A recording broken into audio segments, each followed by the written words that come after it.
ఇది జర ఇంటానికి వింతగానే ఉంటది గాని ఇనాల్సిందే. ఇనుండ్రి తప్పది. కాంగ్రెస్ సర్కారు అన్నిట్లల్లా మహిళలకు తొలి ప్రాధాన్యత ఇస్తుంది గాని, ఈ ముచ్చట్ల మాత్రం దొంగలు పడ్డ 6 నెలలకు కుక్కలు మొరిగినట్టు బతుకమ్మ పండుగ అయిపోయి 3 నెలలు దాటొస్తుంటే బతుకమ్మల చీరల గురించి ఇప్పుడు గుర్తొచ్చినట్టుంది. తెలంగాణలో తొలిసారి రాష్ట్ర వ్యాప్తంగా మహిళలకు ఉచిత చీరల పంపిణీ. ఇది మా ప్రభుత్వమే తీసుకున్న చారిత్రాత్మక నిర్ణయమని డిప్యూటీ సీఎం బట్టి విక్రమార్క సారు ప్రకటించిండు. తెలంగాణ మొత్తంలో మహిళలకు సంక్షేమం కొరకు మరో చారిత్రాత్మక అడుగు వేసిండ్రని చెప్పిండు. ఆడోళ్లకు చీరలు పంపిణీ చేయాలన్న గొప్ప నిర్ణయం తట్టిందట మన బట్టి సారుకు. ఏమన్నాడు ఒకసారి నుండ్రి. ఇదొక ఇదొక గొప్ప నిర్ణయం. ఇది మొదటిసారి రాష్ట్ర వ్యాప్తంగా ప్రతి మహిళలకి చీర ఇచ్చేటువంటి కార్యక్రమం ఇది. ఈ ప్రభుత్వం నిర్ణయం తీసుకుంది. ప్రతి మహిళ చిరునవ్వు మా ప్రభుత్వానికి ఆస్తి. అందుకే తెలంగాణలో తొలుతనే మహిళలకు చీరల పంపిణీ మా సర్కార్ తీసుకున్న గొప్ప నిర్ణయం అని డిప్యూటీ సీఎం బట్టి విక్రమార్కానికి వచ్చిండు. పండుగ అయిపోయి నెలలు గడుస్తున్నా ఇప్పుడు చీరల గురించి ఇచ్చి అదేదో పెద్ద గొప్ప కార్యం చేసినట్టు ఒలుకవస్తున్నారు మన సార్లు. ఆ చీరల వ్యవహారం చూస్తే వాంతి వచ్చినా కూడా వెనకపోతట్టే ఉంది. పోన్రి, అవి చీరలా లేకపోతే సెక్యూరిటీలకు ఇచ్చే యూనిఫామా అన్నట్టే ఉందని అడ్డగోలుగా ఆడిపోసుకుంటారు ఆడోళ్ళు. మరి మీ గిట బతుకమ్మ చీరలు అందినాయా, నచ్చినాయా? జర డిప్యూటీ విక్రమార్క సార్కు చెప్పుండ్రి నచ్చినాయా లేదు.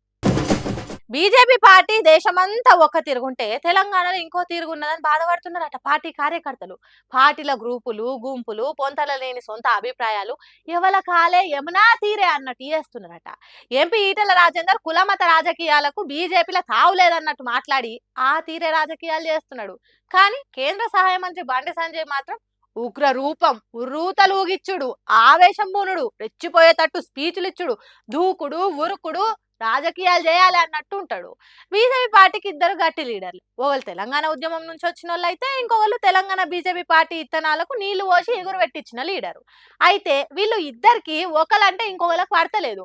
పొత్తు కుదరక పొసుకుతలేదు. ఒకసారి వీళ్ళ నడుమిట్ల ఆయిస్ గడ్డలు వేసినా అంటుకొని మండే అంత వైరం ఉండేది. ఇప్పటికీ అట్లనే ఉన్నదా లేకుంటే నిప్పుల మీద నీళ్లు చల్లినట్టు అయిందా అనేది మనకు తెలియదు. కానీ వీళ్ళిద్దరు నడుమిట్ల కొత్తగా ఎన్నికైన రామచంద్రరావు నలిగిపోతున్నాడు. సర్ది చెప్పలేక చచ్చిపోతున్నాడు. వాళ్ళ సంగతి అట్లుంటే కడమ లీడర్లు సోషల్ మీడియాలో సోకుల మునిగి తేలుతున్నారు. ఎప్పటికీ ఏదో ఒక ముచ్చట మీద మాట్లాడి ట్రెండింగ్లు ఉండాలి అన్నట్టు నీతి సూత్రాలు చెప్తున్నాడు. వాటిని పబ్లిక్ స్టేటస్లు పెట్టుకునేటట్టు యేసుడు, మా లీడర్ మంచితనానికి బ్రాండ్ అంబాసిడర్ అనుకునేటట్టు యేసుడు సోకులనే ఉన్నారు.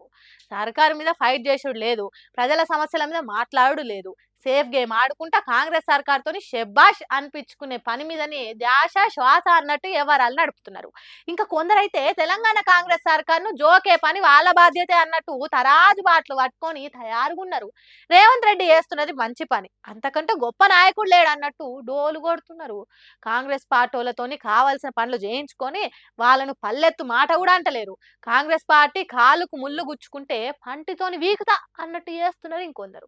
వీళ్ళంతా కాకుండా ఎవరైనా పార్టీని పైకి తీసుకొచ్చేదానికి గట్టిగా పనిచేస్తే వాళ్ళని పగ్గాలు పట్టి వెనక గుంజే ప్రయత్నం చేస్తున్నారు ఈ పెద్ద పెద్ద లీడర్లు. అందుకే బీజేపీ పార్టీని గాయి గందరగోళం ఇడ్చబెడతలేదు. కట్టర్ కాషాయం కార్యకర్తలను కన్ఫ్యూజన్ నుంచి బయటపడనిస్తలేదు. అంత కాంటల కప్పలను జోకితే ఒక్కటి ఎగురుతలేదు, ఇంకోటి దుంకుతలేదు అన్నట్టే ఉన్నది. ఇట్లయితే బీజేపీ పార్టీ తెలంగాణలో అధికారంలోకి వచ్చుడు ఎప్పుడు, కాషాయ కార్యకర్తల కాండ్లల్లో వెలుగులు నిండేది ఎప్పుడని మస్తు రంది పడుతున్నారట. బీజేపీ పార్టీ అధికారంలోకి వస్తే చూసి తరించాలి అనుకునేటోళ్ళు.